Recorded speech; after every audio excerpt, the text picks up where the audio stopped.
Hello. The Divine Code reading for January 9th, pages 431 and 432.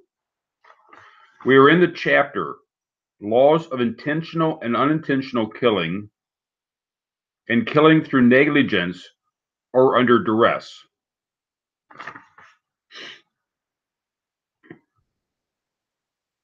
Topic number 5.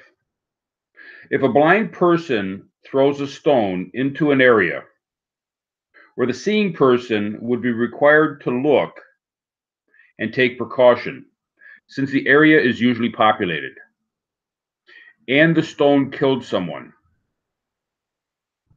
the blind perpetrator is considered to have acted in an intentional fashion. See Rambam, Laws of Murderers 6:14, that a blind person, a Jew or a ger toshav, who kills by accident was exempt from exile, since this is considered close to unpreventable. Therefore, if a seeing person killed due to this negligence actions, so that in the divine code, in the Noahide code, he would be liable to capital punishment and would not go into exile, then a blind person as well would be liable to capital punishment for his negligence in not taking the necessary precaution. So when they say exempt from exile, does not mean the person goes free. It means the person, the exile is the in-between status. You have capital punishment, exile, and freedom. Those are the three options. The person that murders intentionally is executed. The person who unintentionally kills, either through gross negligence or through simple negligence, would be going to exile. And the person that was just a haphazard accident that was not due to negligence, it just happened, that his action caused another person to die, that person would be exempt and he's let go, and the blood redeemer has to leave him alone.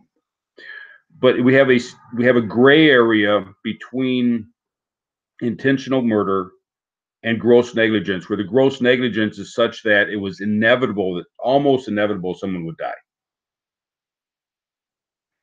It would be expected in normal circumstance a person's action can cause someone to die.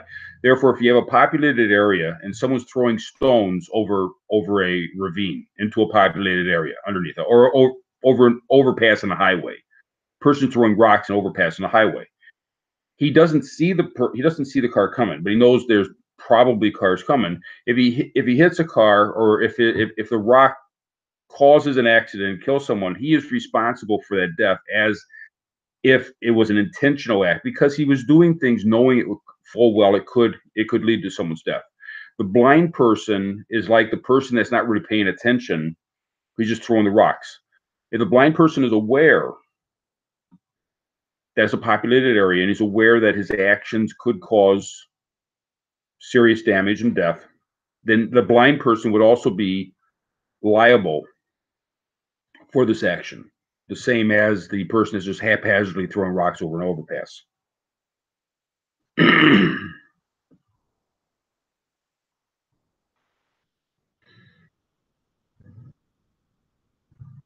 And he would not be allowed to argue for exile in a city of refuge.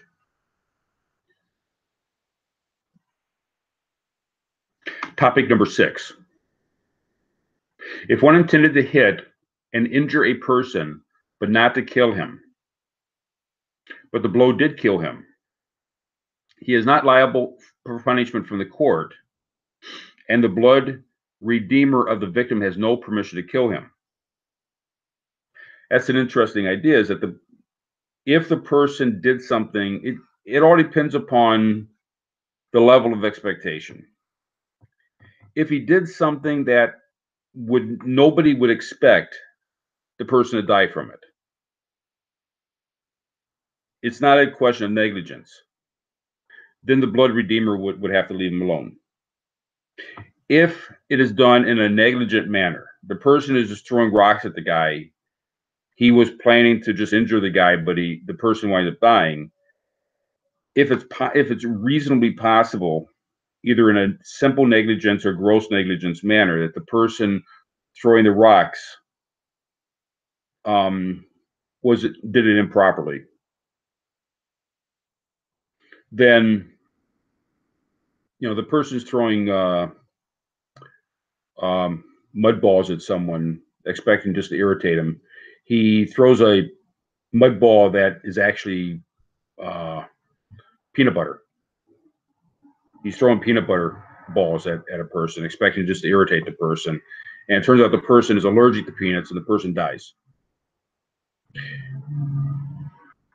If there's, because the person's acting in that way, and because he's doing something that's negligence on his part, therefore the blood redeemer might be involved at that point. But it's something for the court to decide what is to ferret that out.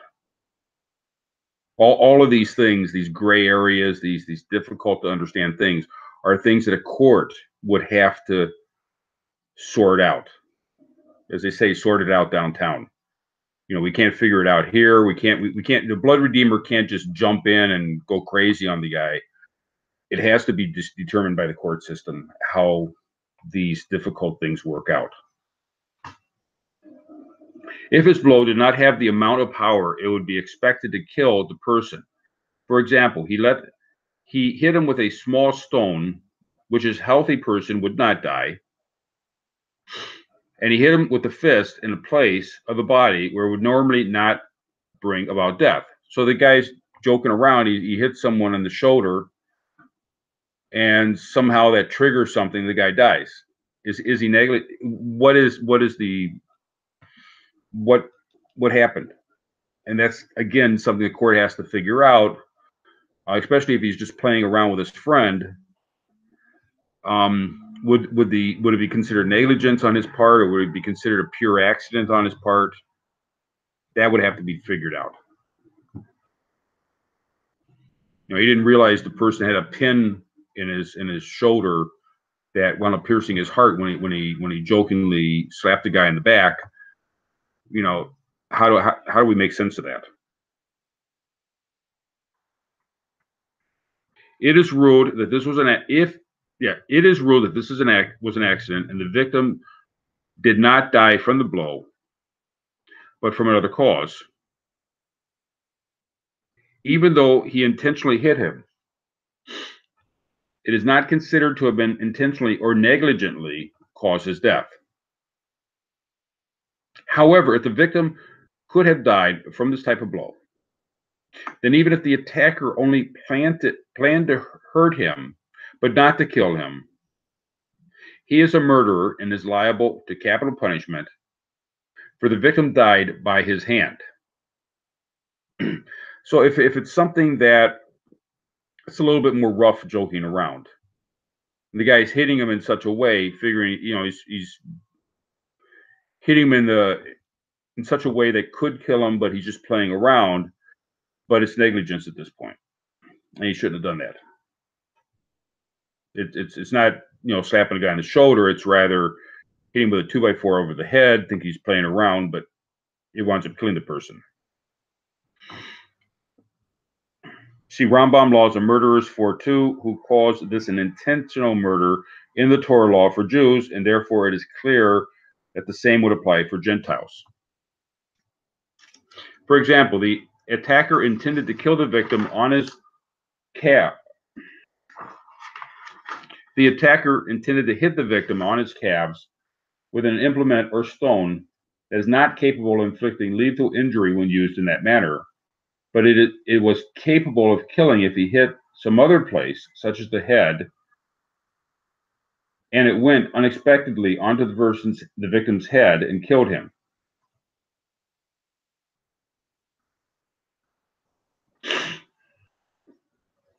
But in this case, if the attacker hit the victim on the calves, which would normally not cause lethal injury, and the victim died, the perpetrator is exempt because his actions alone could not have caused death, as explained in topic 1.7, one whose action merely assists another person's death is not considered murder. So in order to explain what happened, the sequence of events, the question of whether or not autopsies are allowed, permitted within Torah law, there's a whole question about that, but the necessity to determine what actually happened,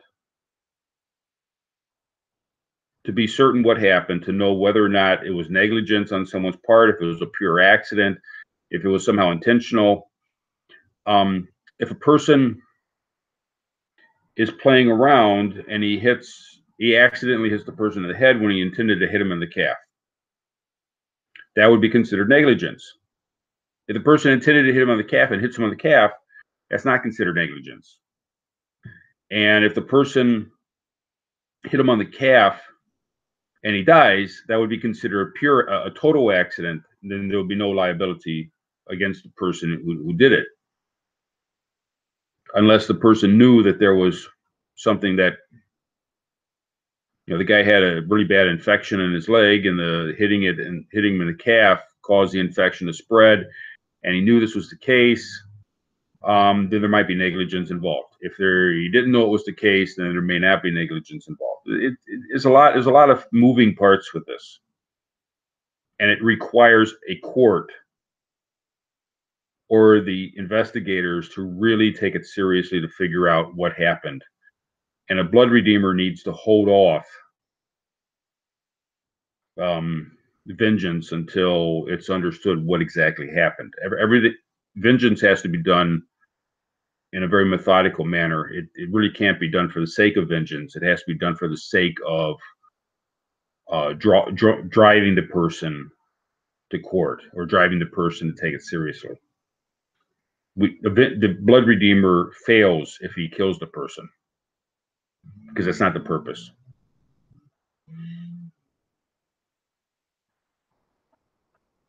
Topic number 7. If a person hit a pregnant woman and killed her fetus, knowing that the woman was pregnant, whether the intended victim was the woman or the fetus, the perpetrator is liable as a murderer. It appears that even if the person intended to strike with a force incapable of killing the woman, but clearly capable of killing the fetus, he is considered to have acted in a way that is close to intentional murder, and he is liable. But if the person did not know that she was pregnant and only intended to injure the woman, yet unintentionally killed the fetus, there is no death penalty for this action. See Minhag Kino Commandment 4:10, Part 5, and a ger toshav in biblical Israel who accidentally killed the fetus of a ger toshav woman would go into a city of refuge. So if he's going into a city of refuge, that would imply there is a blood redeemer possibility. I have to double check who the blood redeemer would be for a fetus, possibly the brother. I have to double check on that. But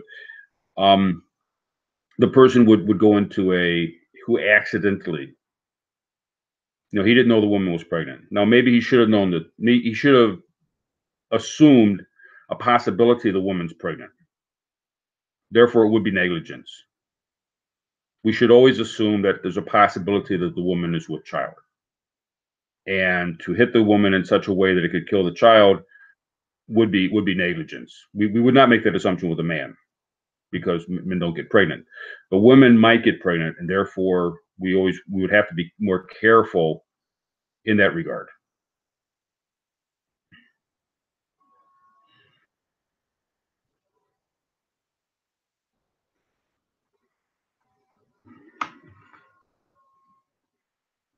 But it would not be murder if the person did not know the woman was pregnant, and if the person was not aware that his action might cause death. It's not something that should have caused the death of the fetus. That would also not be considered murder, but it would still be considered negligence.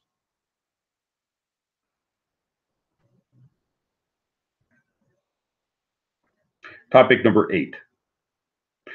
If an attacker hit a victim who then became sick from the blow, and expert doctors examined him and determined he would die from the injury,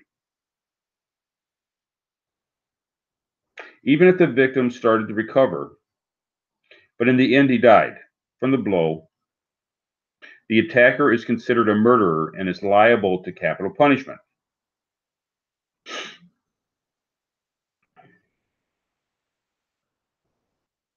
It's Rambam, The Laws of Murderers, for chapter 4, topic 5. If a lethal blow happened by accident, the permission for a blood redeemer applies, just as for any other unintentional manslayers.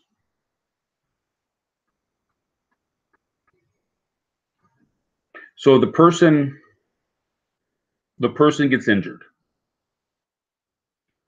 either intentionally, that the person intentionally injured the person, or the person was in negligence and it's a life-threatening injury.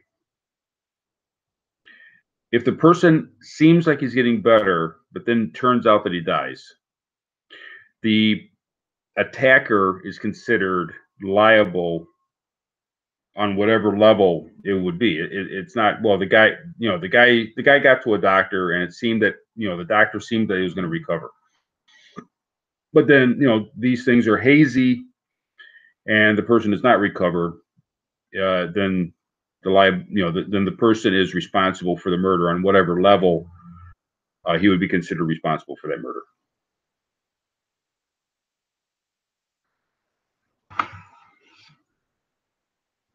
Thank you.